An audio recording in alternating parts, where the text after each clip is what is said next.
안녕하십니까. 통일전망대 김필국입니다. 참여연입니다. 중국과 일본 남부 지역에 폭우를 쏟아부었던 장마전선이 서서히 한반도에도 영향을 끼치고 있습니다. 북한은 어느 때보다 장마 대책이 절실하다며 수해 방지에 총력을 기울이고 있습니다. 우리나라와 미국 대북 정책을 조율하는 한미 워킹그룹에 대해서 북한이 최근 비난을 이어가고 있습니다. 그 이유가 뭔지 짚어봤습니다. 통일전망대 지금 시작합니다.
북한은 해마다 장마철이 되면 집중호우로 큰 피해를 보곤 하는데요. 네, 올해는 어느 때보다 장마 대책이 더 중요하다면서 철저한 대비를 강조하고 있습니다.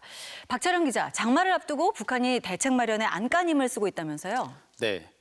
곡식 한 폭이라도 큰 물 피해를 받지 않도록 하기 위해 분발해야 한다면서 수해 대비책을 단단히 세울 것을 독려하고 있습니다. 장마철, 이 장마 피해를 어떻게 극복하는가.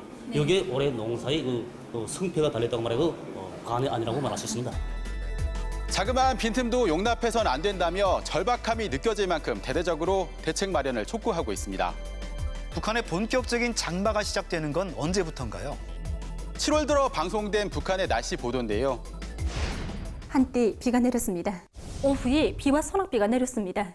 대부분 지역에서 새벽과 오전에 비가 내리다가 1일부터 7일까지 하루도 빠짐없이 비 소식이 이어졌지만 아직 장마 시작은 아니라고 합니다.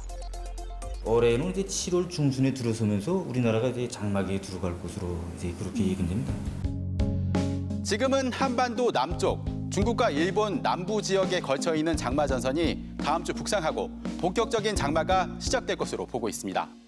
이 장마 전선이 머물던 중국하고 또 일본 남부 지역에는 최근에 정말 기록적인 폭우가 쏟아졌잖아요. 네, 북한 매체들도 이를 주시하면서 관련 소식을 상세히 전하고 있는데요. 중국의 귀주성과 중경시에서 폭우에 의한 큰 물피해를 입었습니다. 일본 구마모토현과 가고시마현의 여러 지역에서 폭우와 큰 물, 흙사태로 5일 현재 24명이 목숨을 잃고 20만 3천여 명이 긴급 소개됐다고 합니다. 장마 전에 이미 많은 비가 온 만큼 본격적인 장마철엔 피해가 더 클 수 있다며 주의를 당부하고 있습니다. 식물 피복이나 이제 토양, 산림에서 여러 가지 물을 한번 먹은 상태이기 때문에 이제 장마비까지 내리면 이제 피해가 더 확대될 수 있는 이제 그런 경향이 있습니다. 장마철 수해 대비책으로는 구체적으로 어떤 대책들이 나오고 있나요? 네, 북한 매체에서는 특집 프로그램까지 편성해서 관련 대책을 강조하고 있는데요. 논과 밭의 물길을 정리하고 논둑을 보수하는 한편 배수 설비도 재정비하는 등의 대책을 주문하고 있습니다. 애써 가꾼 농작물들이 큰 물과 빗바람에 의한 피해를 받지 않도록 하기 위해서 물도랑과 배수로 치기를 책임적으로 해나가고 있습니다. 또 비온 뒤 병해충 피해 방지와 저장 농작물의 보관 등 작물 보호 대책도 강조하고 있습니다. 이미 수확한 밀, 보리, 감자를 비롯한 아구작물들이 부패되거나 변질되지 않게 보관 대책을 잘 세워야 합니다. 무엇보다 농작물 피해를 막는 데 총력을 기울이고 있는 것 같군요. 그렇습니다. 각 지역 당 위원회와 농업지도 기관에서 파견된 인사들은 각지에서 조수지관리공 협의회를 조직하고 당국도 비상동원 체계를 확립해 대비에 만전을 기하고 있습니다. 이와 함께 저수지 등 관계시설 정비, 댐 보수 등도 장마 전에 끝내라고 속도전을 강조하고 있습니다. 우리는 장마철 전으로 기본 원재 공사를 끝내기 위해서 작전과 지휘를 총 집중하고 있습니다. 올해는 특히 코로나19 사태로 식량 조달에 어려움을 겪을 거란 분석도 많은데 그래서인지 더욱 농작물 피해 예방에 사력을 다하는 것으로 보입니다. 장마도 장마지만 코로나19 확산 방지를 위한 방역도 여전히 중요하잖아요. 네, 김정은 위원장도 지난주 정치국 회의에서 코로나19 방역 사업을 더 철저히 하라 이런 지시를 했었죠. 이후 방송에선 각지 의료시설들을 홍보하고 모란봉구역 인민병원의 의료 일꾼들이 세계적인 악성 전염병을 철저히 막기 위한 위생 방역 사업을 더욱 강화해 나가고 있습니다. 방역 활동을 강조하는 내용도 각 매체에서 잇따라 보도하고 있습니다. 장마 대책에 또 코로나19 방역에 북한도 정말 고민이 이만저만이 아니겠어요.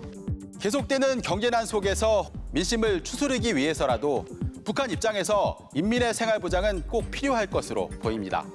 같은 맥락에서 평양 시민 생활 보장과 관련한 노력도 계속 언급되고 있는데요. 특히 식수나 에너지 같은 자원의 수급 문제가 비중 있게 다뤄지고 있습니다. 네, 박철영 기자 잘 들었습니다.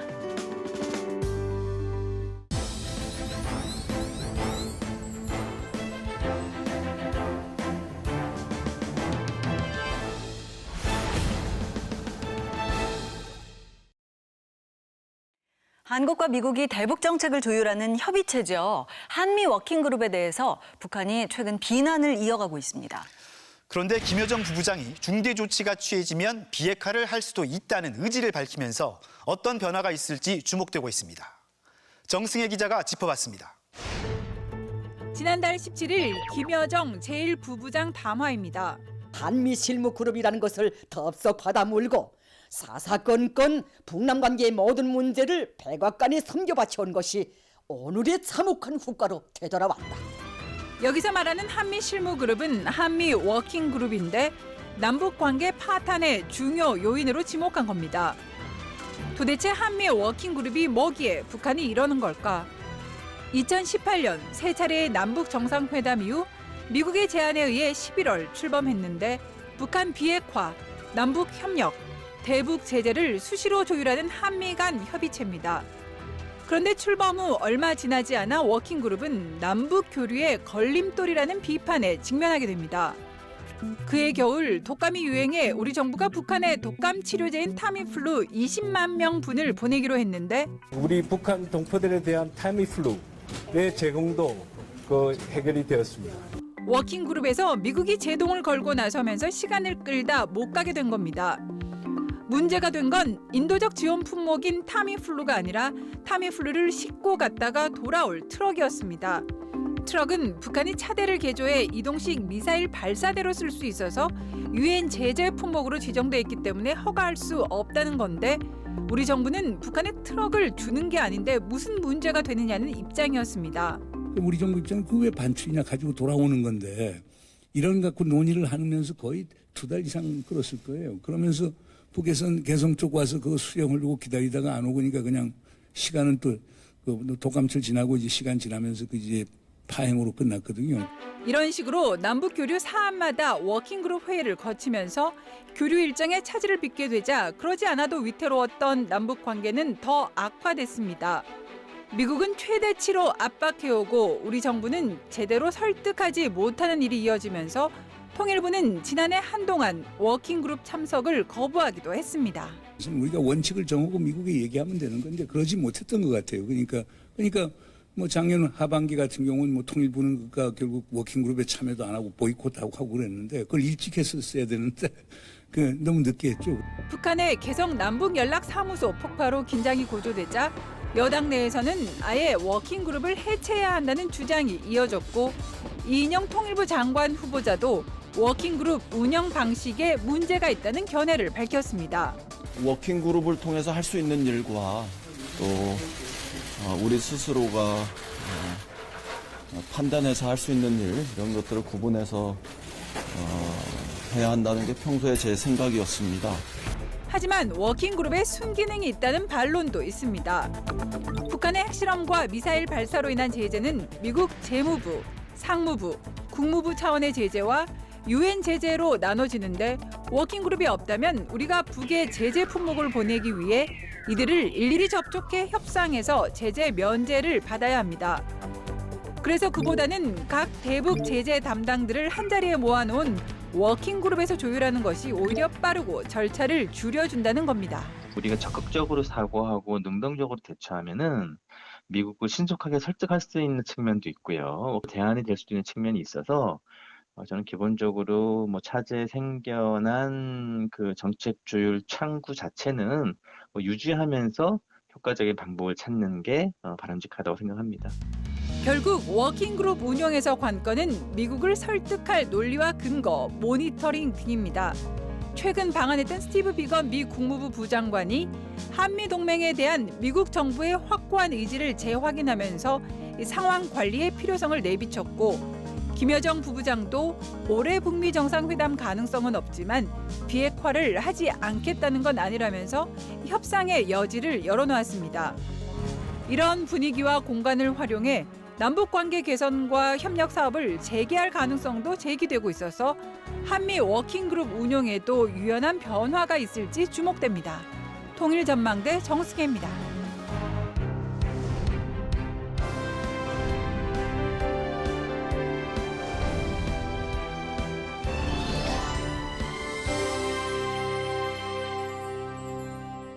북한의 궁금해 시간입니다. 지난 시간에 북한 주민들의 여름나기에 대해서 알아봤는데요. 네. 냉장고가 없어도 이것만 있으면 음식 보관에 문제가 없었죠. 네, 김치웅이었죠. 이름만 들어도 뭔가 굉장히 힙한 느낌이었는데요. 북한 주민들은 주어진 환경에 맞춰서 슬기롭게 여름을 나고 있는데요. 오늘은 또 어떤 이야기가 기다릴지 기대가 됩니다. 도움 말씀 주실 두 분입니다. 조충희 씨 그리고 강미진 씨 나오셨습니다. 어서 오세요. 안녕하세요. 오늘도 북한 주민의 슬기로운 여름나기 이야기 해주실 텐데요. 두 분은 남한에서 몇 번째 여름 맞고 계신 건가요? 저는 올해 꼭 10번째 여름을 맞습니다. 네. 그래서 사실은 북한에서 여름이 이렇게 덥다고 느꼈던 적이 없거든요. 이제 북한에서는 제가 가장 기억에 남았던 게 94년도. 저는 그때 일사병으로 아마 2번이나 이제 절도를 했던 기억이 있는데 그때는 남한도 엄청 맞아요. 더웠습니다. 오늘 전국 가히 가마솥 더위 속이었습니다. 아스팔트 위에 계란을 깨트려봤습니다. 20분쯤 뒤에 흰 자위는 증발되고 노란 자위도 반숙에 가깝게 익었습니다. 달아오른 아스팔트가 마치 전자레인지를 방불케 합니다. 당시에 저 화면이 굉장히 화제였던 기억이 나네요. 남한에서 보내는 여름이 더 더운 거예요? 아니면 북한이 더 더운가요? 아무래도 기온은 이제 여기 한국이 덥죠. 근데 체감 하는 거는 저는 이제 여기가 더 시원해요. 그러니까 집에 가도 에어컨 있죠. 사무실 가면 일터에 가도 에어컨 있죠.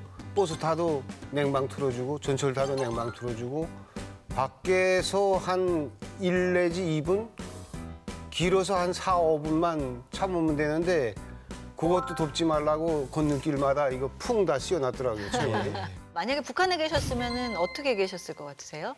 지금 이때는 한창 이제 그걸 하고 있죠. 제방뚝 쌓고 아니면 물도랑 치고 앞으로 다가올 장마에 대비해서 이때는 그러니까 무더위에도 불구하고 구간을 다 이제 떼어주기 때문에 이때도 또 김매기를 하잖아요. 김매기 나가는 날 이때가 가장 힘들었던 거죠.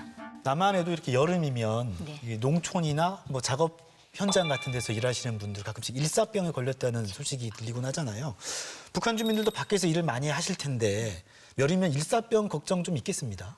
당연히 있죠. 그래서 이 일사병을 예방할 때에 대한 그런 학습은 하는 강연에도 하거든요. 일사병은 증상이 어떻고 이걸 빨리 하면 어떻게 이제 뭐 바로 이제 퇴치할 수 있냐 이런 것도 이제 설명을 해주는데 일부 조직들에서는 점심시간을 여름에 좀 1시간 더 많이 주는 거죠. 네. 특히 이제 그 평안도 이제 열두 삼천리벌 황해도 이쪽 지역에 농촌에서 일하는 분들이 많이 걸리거든요. 오랜 시간 동안에 이제 장시간 동안 그 떼약볕에서 일을 하다 보니까 나무 껍질로 만들어 이제 밀짚 모자 다 쓰고 다녀야 되고 그 다음에 이제 그늘 자체를 찾아서 가요. 그때 이제 제일 부러웠던 게 그늘에 앉아 있는 개가 제일 부러웠어요. 그래서 그런 말 많이 했거든요. 그늘 아래 개팔자라고. 아파트가 많이 생기고 있다고는 하지만 그래도 북한 주민들 아직 대다수는 주택에서 산다고 봐야겠죠. 북한이 한 2000년대 중반에 들어오면서 그 아파트 건설을 많이 하고 있잖아요. 그럼에도 불구하고 대다수 주민들은 다 주택에서 살고 있습니다. 네. 그럼 두 분은 어떤 집에서 사셨어요? 북한에서 사실 때? 저는 아파트에서도 살아보고 주택에서도 살아봤습니다. 저는 내내 주택에서 살았어요. 네. 요즘 남한에서도 은퇴 후에 전원주택에서 사는 게 로망인 분들 꽤 네. 있잖아요. 요즘 전원주택에 관심이 늘면서 MBC에서 하는 구해줘 홈즈라는 프로그램이 아주 인기인데요. 서울에서 조금만 벗어나도 멋진 전원주택이 많더라고요. 두 분은 보셨습니까? 네, 저도 많이 봤어요. 저건 뭐 거의 별장 수준인데. 네. 저런 거 보고는 주택이라고 말하기가 그렇죠. 예, 좀 그렇습니다. 근데 살아보신 분들은 또 그러시더라고요. 여름에는 굉장히 습하고 벌레가 많다 뭐 이런 말씀도 하시는데요. 그렇다면 대부분이 이 주택에서 사는 북한 주민들의 여름은 어떨까요?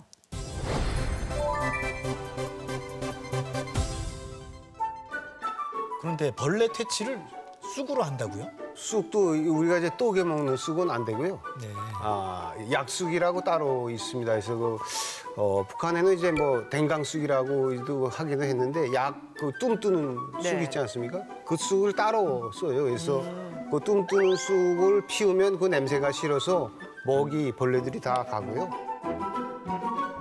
조충희 씨는 축산 공무원이셨으니까 특별한 노하우가 더 있을 것 같기도 한데요. 사실 저희 애들도 그렇고 저희는 이제 어려서부터 그냥 벌레에 습관이 되어 있었어요.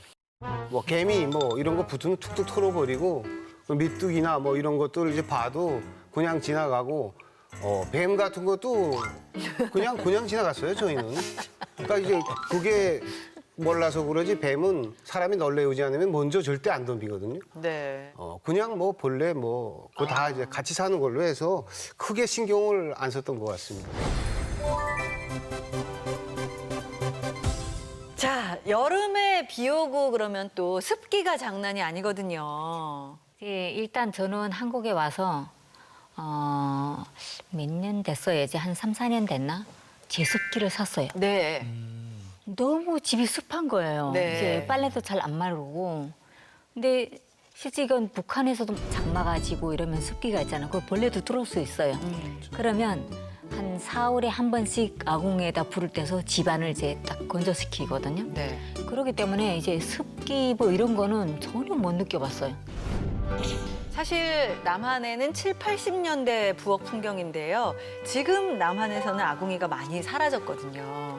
많이 비슷한가요? 북한에서 했던 모습하고? 예, 저 맞습니다. 저렇게 이제 그 뚜껑을 닫아놓고 위에다 가마를 올려놔야 가마가 끓질 않아요. 하고 이제 그 요리 안으로 다 들어가는. 그렇습니다. 구멍탄 때는 이제 여기서 연탄이라고 하는데 네. 저걸 이제 항시적으로 피워놔요. 정말 습지대에 사는 집이 아니면 습기는 별로 없고.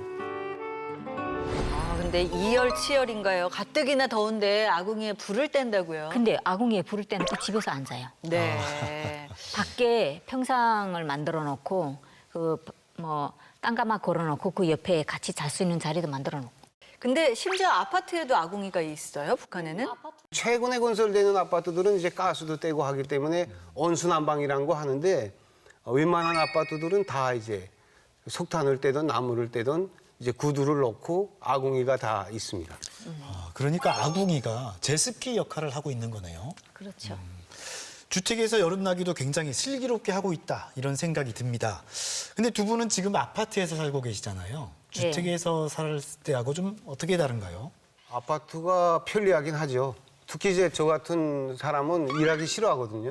그래서 뭐 주택에서 살면 밑에 내려가서 뭐 비 오면 땅도 해야 되고 뭐 이제 여러 가지 뭐 이제 일거리가 있어요. 근데 이제 아파트에서 살면 그런 건 없으니까 편하고 좋기는 한데 사실은 저는 주택이 좋았던 느낌이 많습니다. 그래서 먹장 쳐놓고 앞문 뒷문 열어놓으면 바람 쌩쌩 통하고 시원하고 그다음에 뭐 마당에 나와서 이제 다 훌떡 볶고 먹마도 하고 그래도 이제 누가 뭐라는 사람 없고. 목마가 뒷목을 말씀하시는 거죠? 예. 뒷목.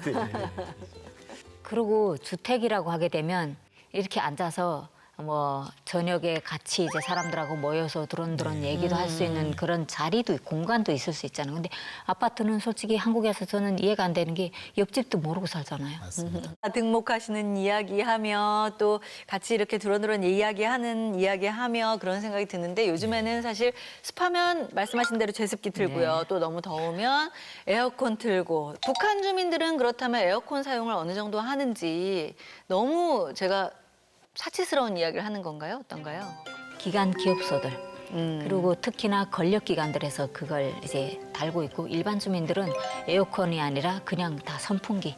네. 선풍기는 그럼 집집마다 거의 다 있는 거예요? 거의 다 있어요. 네, 저희는 2대가 있었거든요. 근데 우리는 어딜 가나 에어컨이 다 있잖아요. 그렇죠. 어떤 곳은 추울 정도로만 아주 세게 틀어놓기도 하는데, 근데 북한이 일사병이 걱정이면 또 남한은 냉방병이 또 문제잖아요. 맞습니다. 그 처음에 제가 와서 냉방병이라고 해서 깜짝 놀랐습니다. 세상에 저런 병도 있나. 어떤 때는 버스 타면 지하철 내려서 바로 버스 타면 추워서 돛옷을 하나 이게 들고 다니다 입지 않으면 감기 걸릴 정도로 그렇게 춥더라고요. 집집마다 나오는 에어컨 열기에 또 도로에 다니는 차들 때문에 어떨 때는 열섬 현상이 생겨서 여름이 더 더워지는 것 아닐까 하는 그런 기후에 대한 걱정들도 많이 하거든요. 그렇다면 북한은 뭐 이런 생각은 안 해도 되겠어요? 예, 아무래도 제가 여기 와서 밤에 더 더워지는 현상 있지 않습니까? 그거 보고 뭐이다고 열대야. 열대야라는 말을 듣고 또 이제 한번 놀랐는데 북한은 이제 열대야는 없습니다.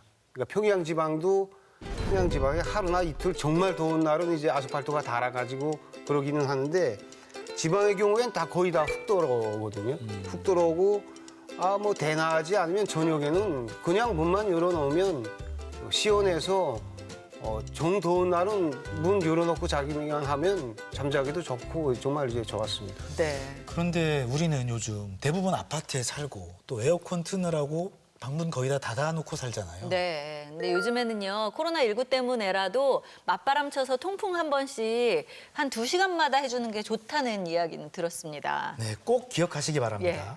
네, 두 분은 남과 북 이 두 쪽의 여름을 다 겪으셨잖아요. 환경도 다르고 문화도 달라서 아무래도 이 여름나기의 풍경이 정말 다르지 않을까 하는 생각 드는데요. 그 여름의 차이가 좀 크게 느껴지진 않으셨나요? 예, 저는 여름 하면 삼복 더위가 이제 제일 싫었거든요. 네. 그래서 그거 이겨내느라고 북한에 있을 땐 이제 개고기밖에 못 먹었는데 네. 여기 와선 뭐 먹을지 모르겠어요. 삼계탕은 우선 기본적으로 먹는 거고 몸에 좋다는 뭐라 그래 그런 보양식이 너무 많아가지고 그런 쪽에서 저는 이제 먹는 걸 좋아해서 그런지 그런 쪽이 좀 많이 차이가 났던 것 같습니다. 네. 사실 한국은 뭐 기계에 의한 그런 해소가 일반적이라고 본다면 북한은 자연적인 그러니까 정말 쩡하다고 하게 되면 물을 마셨거나 공기를 마셨을 때 가슴이 뻥 뚫리는 느낌. 그러니까 그만큼 시원하게 그런 쩡한 계곡물에다 정말 발을 담그고 보낼 수 있는 그런 날이 왔으면 좋겠습니다. 냉장고나 에어컨 같은 기계의 도움이 없어도 북한 주민들 자연을 잘 활용하고 또 상황에 맞게 적응도 하면서 후텁지근한 여름 잘 이겨내고 있는 것 같습니다. 네, 말 그대로 슬기로운 북한 여름 생활 같네요. 나중에 기회가 되면 이 북한의 쩡한 계곡물에 발 담그고 싶어집니다. 자, 오늘 도움 말씀 주신 두 분 고맙습니다. 감사합니다.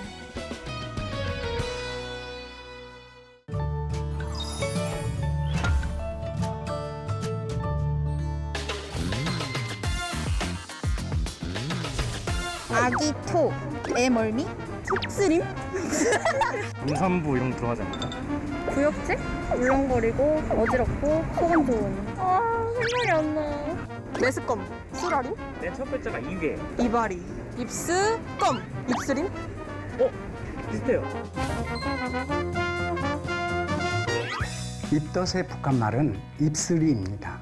스리는 서다의 관형형 설과 명사파생 전미사 이가 결합된 말입니다. 즉, 입에 무언가 서는 것이지요.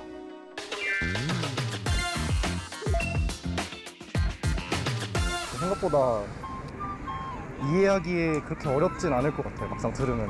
우리말은 되게 영어랑 한자어를 많이 쓰는 것 같고 북한말은 그냥 그 어떤 의미 그런 거를 되게 단어 안에 많이 넣으려고 하는 느낌? 다음 주 목요일은 본격적인 무더위의 시작을 알리는 초복입니다. 다음 주에는 비 예보도 있어서 후텁지근한 날씨가 이어질 전망인데요. 네, 이럴 때일수록 잘 먹고 잘 쉬고 개인 면역력을 높여서 건강을 지키는 것도 중요하겠습니다. 통일전망대 여기서 마치겠습니다. 고맙습니다.